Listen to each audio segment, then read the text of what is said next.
Well, good morning. Happy Monday. It is Monday, November 10th. We are a third of the way through November. In a couple weeks, it's Thanksgiving week. And then we're off to the races with Christmas. Crazy time of year. Thank you so much for joining me. I hope you had a great weekend.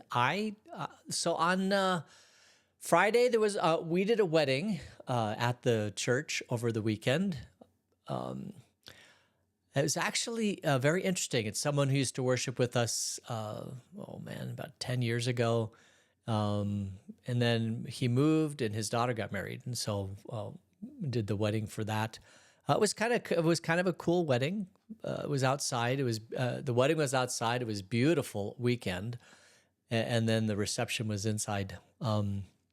Just a very, very, very fun. So we had the rehearsal dinner on Friday and then the wedding was on Saturday. And then, of course, we had a fundraiser for Chris Kindle Market on Sunday. We had a brunch fundraiser. That was fun. And it was just all in all, it was just kind of it was a busy weekend, but it was a fun weekend. And that was great. Also, let's see, today's Monday, the 10th, the 17th, the 24th. So the 24th, I will be gone that week. That's Thanksgiving week. Let me just double check to make sure I've got my weeks correct. Go back to here, 24th. Yes, Thanksgiving's the 27th. So I'll be gone the 24th through the 27th. So I'm going to I'm going to Chicago. I laugh because every time we go to Chicago for Thanksgiving, it is freezing cold. It's not any fun at all. I mean, it's fun being with the kids, and right now it's snowing in Chicago. We got a Marco Polo. We communicate through the family in Marco Polo. You send a video message and it goes to everybody. And my oldest daughter sent a message from Chicago showing the snow. And she was so excited about the first snow. And I'm like thinking to myself, no, I don't want to. Because that first snow also means first cold. There's two kinds of snow. There's Colorado snow, which is actually not all that cold, believe it or not. And then there's Chicago cold with snow, which just goes through your bones and freeze dries your bones, and it's very, very cold. Chicago snow, Minneapolis snow, Detroit snow, any of those, Wisconsin snow, any of those snows are just very challenging for me. Oh man, do I there's a reason I live here. And I could live in Colorado too. That snow is not too bad. I thought when I moved from Phoenix to Colorado that it would be just the most horrible thing. Turned out to be, it's beautiful. It's just absolutely beautiful. And the snow is not all that cold. But you go up into the Midwest and especially north of Chicago and Chicago. St. Louis wasn't even that bad. But you get up to Chicago and farther north and it's pretty cold. All right. So we'll be gone 2 weeks from today, but we'll announce that. But just kind of putting that in your calendar. And I think that's. Oh, let's see what our birthdays are doing. I forgot to pull up the birthdays, so I've got to do this. So today is November 10th, and on November 10th we have no birthdays. So we have one tomorrow, but we'll get there. All right. I think that's all the stuff. Let's go ahead and get into our study. We left, so if you'll remember, the Israelites are wandering from Egypt all the way to the Promised Land, and it takes them 40 years to get there. The Sinai Peninsula is south of Israel. And Mount Sinai is kind of near the tip of the Sinai Peninsula. And as we've looked from aerial photography, it's a very, very desolate, barren land. There's lots of rocks and stones, but there's not a whole lot of foliage. And so this is where they're wandering around. They've got water, they've got food, they've got manna, They've got quail coming out of their nostrils. But now they're heading towards the promised land. And so Moses and Aaron send a reconnaissance crew up north to the promised land, up to Canaan. And just so you kind of have an idea of where that is, Canaan is really modern day Israel. If you look, I'm going to pull up a map, I think here. If you look, you have, this is the Great Sea. It's the Mediterranean Sea. They left Egypt. They crossed over the Red Sea, and then they went down into the Sinai Peninsula, which is down here. But they have to get back up to the Promised Land.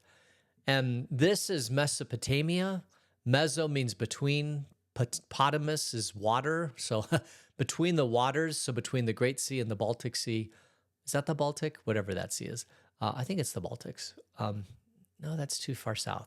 Anyway, that must be the Black Sea. Anyway, of Mesopotamia, you have the Tigris and the Euphrates. And this is where Persia and Babylon, all of these are over here in Mesopotamia. But you've got Canaan over here. And this is where they're going to end up. And this is where Israel is today, up along here. And you have Saudi Arabia. Oh, wait. This is, okay, yeah. This is Saudi Arabia is down here. This is actually part of Egypt today. And they're thinking about, so you've got the Suez Canal that goes right through here. And Israel is thinking about building another canal through here to kind of take pressure off of that canal, which would be wonderful, actually. Anyway, so that's where Canaan is. It's modern day Israel. That's where they're going to end up. And that's where Abraham came from, if you remember.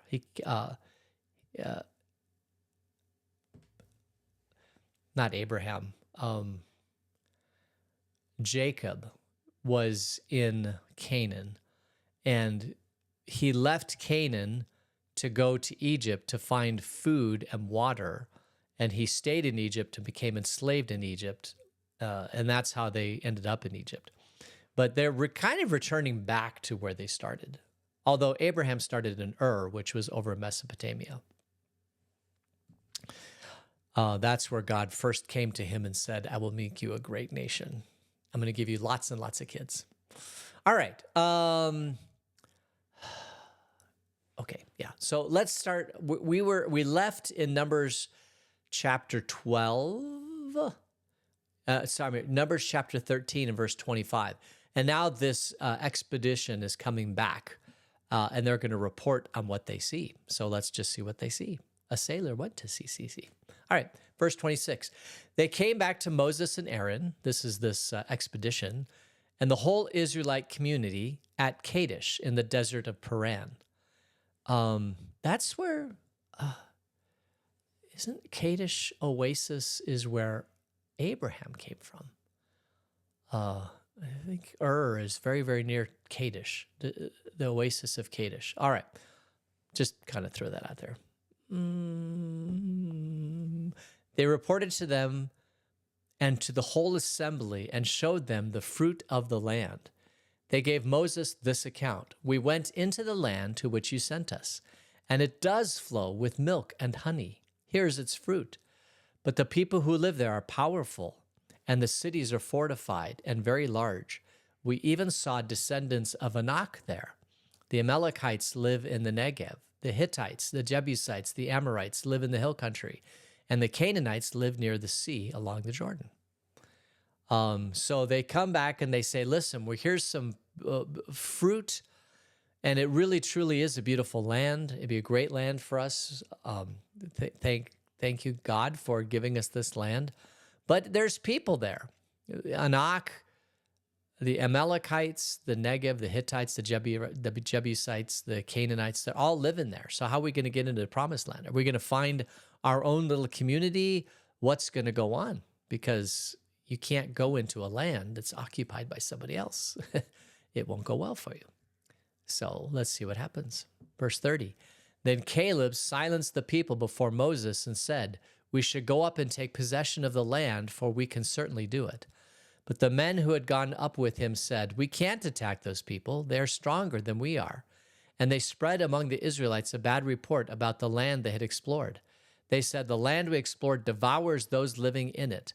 All the people we saw there are of great size. We saw the Nephilim there. The descendants of Anak come from the Nephilim. Oh, we seemed like grasshoppers in our own eyes, and we looked the same to them." So they could have gone, this party that was sent out, this expedition, could have gone earlier.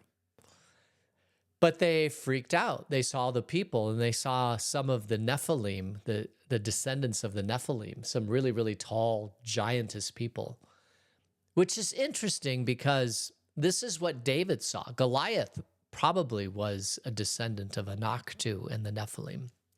It takes a long time to get that gene, that height gene, out of the system. It has to be bred out of the gene pool. But apparently they're still there. Even at the time of David, you have giants.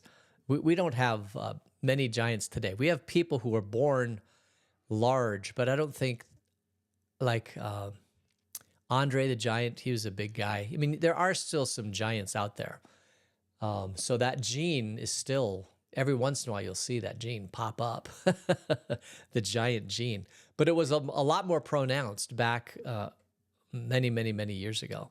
It must be a recessive gene, and maybe even a recessive gene that skips generations and then pops up periodically. And you find, who is the tallest guy that ever lived was almost like 9 feet tall. And he died young. It's hard. People who are tall don't live as long. It's just a statistical fact. It's really hard to maintain enough food, I think, to keep your health good. And usually people who are that tall have all sorts of other medical issues. Their frame isn't designed for such a height and load. And I don't know what height that is, but I mean, because if you're 7 foot, it's wonderful. But I think 8 foot or 9 foot, it becomes problematic. So this is, they lie. This is what they do. We should go up and take possession. So Caleb, but the men who had gone up said, "We can't attack the people. They're stronger than we are." So they spread among the Israelites a bad report about the land they'd explored. And they said, "It's not good. With the land we explored devours the living." There are people who are there of great size. The Nephilim are there. Maybe not the Nephilim, but looks like the Nephilim.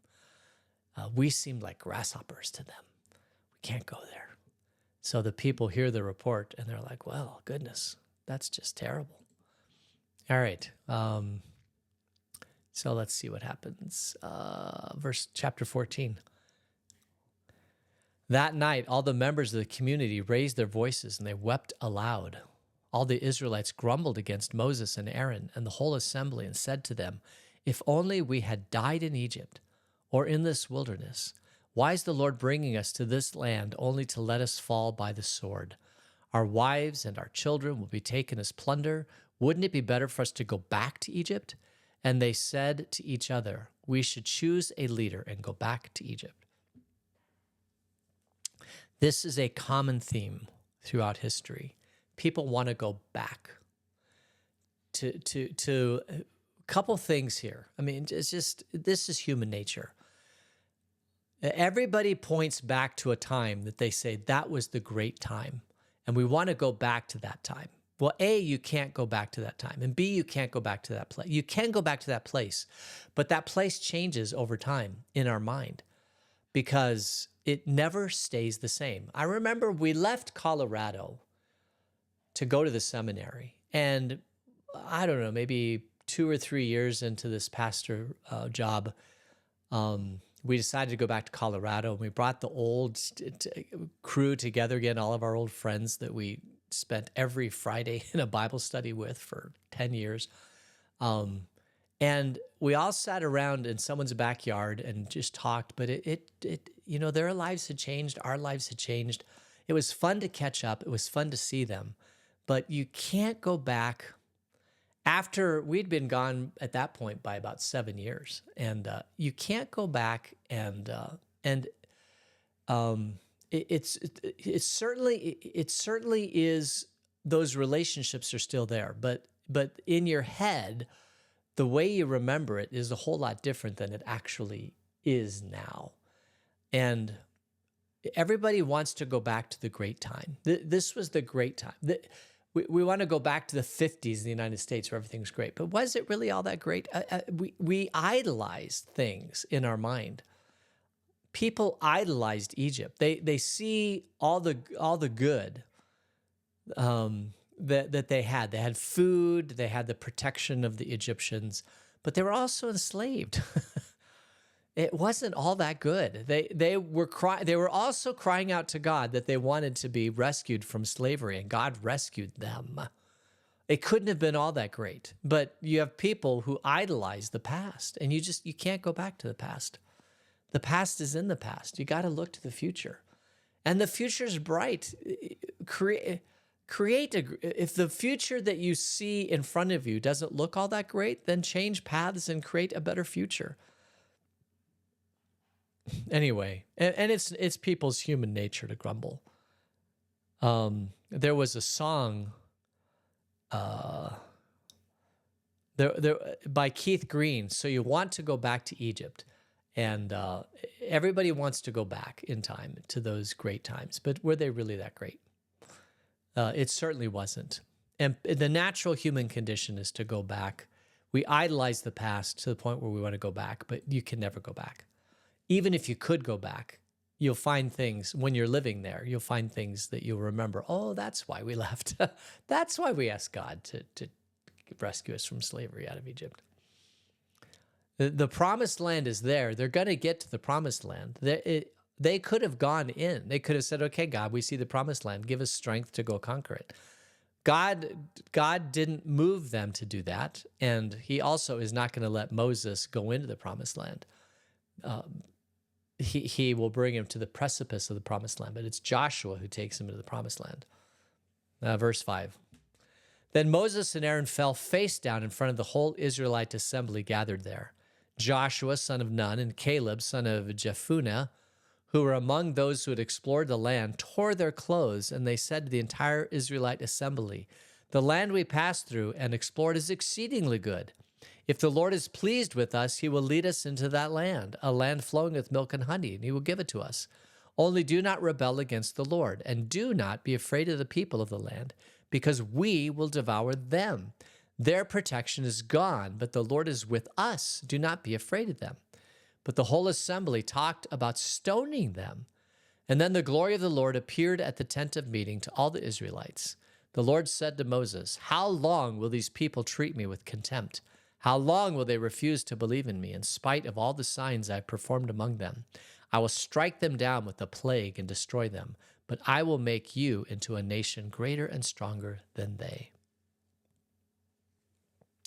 They were going to kill these guys from their report. I mean, so you have two people that were there that said, we should go. We should conquer the land. You have Joshua and you have Caleb.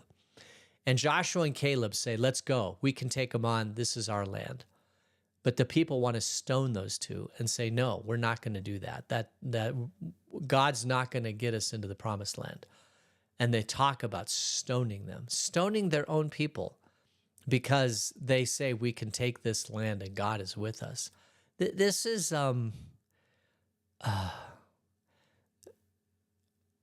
every once in a while, you'll find leaders. I think people like Napoleon or Alexander the Great, or you'll find people that are not afraid of the future, and they calculate the odds and they say the odds are 50-50, but let's do it anyway. Because otherwise, what's the purpose? If God has promised us the promised land, let's go. Even if the odds aren't 100, everybody wants the odds to be 100%. They're never going to be 100%. And the same is true. Here, let me put it this way. If you've ever played poker and you never take a risk, if you wait until your hand is perfect, an unwinnable hand. First of all, those only happen very, very rarely. And so you'll sit there and you'll keep folding your hand because you're not getting a really, really, really, really good hand. But the thing is, even if you get a really, really good hand, you may not win. As a matter of fact, it's when you have a really, really good hand that you'll lose everything, because then somebody come along who has even a better hand. So the truth is that you gotta play the hand that's dealt with you, and every once in a while you have to take a risk. It's the only way to win in poker. That's what's so wonderful about the game of poker, is it teaches you that you cannot sit on your laurels and do nothing. And so there are times when you have to take a risk. Caleb and Joshua see this. They know that the land is hard to conquer, and that they may not conquer it, and they may lose lives. But if they don't ever take the first step and conquer the land, they'll never get to the promised land. And this is the truth about leadership like that. Caleb, Joshua, or generals in general. They have to bring the people along with them, because most people, the vast majority of people, are comfortable where they are. They don't want to risk what they have for the future of what could be. And this is human nature. It takes somebody like a Joshua or a Caleb to paint a picture of the future that is more beautiful and more powerful than what the existing is. This is what a leader is. At its deep root, a leader is somebody who paints a picture of the future and convinces the people that that future is better than what it is today, and gets the very vast majority of the people to buy into that future, to be willing to take the risk to do what they're going to do. And that truly is what leadership is all about painting a beautiful picture of the future. And Caleb and Joshua paint that picture, but the people want to stone him. All right, verse 10. But the whole assembly talked about stoning them. Then the glory of the Lord appeared at the tent of meeting to all the Israelites. The Lord said to Moses, "How long will these people treat me with contempt? How long will they refuse to believe in me, in spite of all the signs I have performed among them? I will strike them down with the plague and destroy them, but I will make you into a nation greater and stronger than they." Moses said to the Lord, "Then the Egyptians will hear about it. By your power you brought these people up from them, and they will tell the inhabitants of this land about it.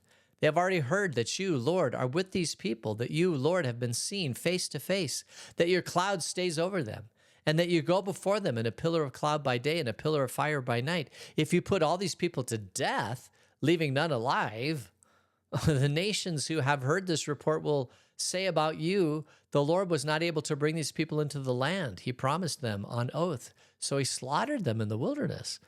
Moses is like, what, are you nuts? How are we going to enter the promised land if you kill us all? This doesn't make any sense. And Lord, you're going to look weak to the whole nations around us.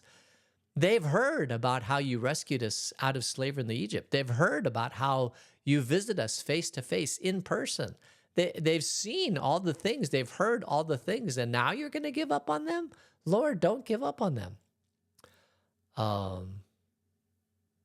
You can see Moses' argument, but the fact is that God knows these things that Moses is talking about. God can make his plan happen even if he kills the Israelites. Maybe he raises up another people. Maybe he leaves a remnant. I mean, God can still do what he needs to do. The fact is, though, that if he wipes them out, it's going to be harder to take the promised land unless you wipe out the promised land, which God could easily do. But God is God. He does what he wants to do when he wants to do it. And that's just the plain and simple fact. And never second guess God. Moses is kind of second guessing God, but he complains to God. He reaches out to God and says, "Change your plan, Lord. Let's think this through. let's not kill everybody. That seems a little bit drastic." And so we'll have to figure out. Obviously, they make it into the promised land, but we're going to have to wait until next time to figure out how that all comes together. So let's save that story for next time, and let's close in prayer. Gracious God, thank you for this beautiful day and for keeping us safe over the weekend, and watch over us until we meet again. In Jesus' name, amen.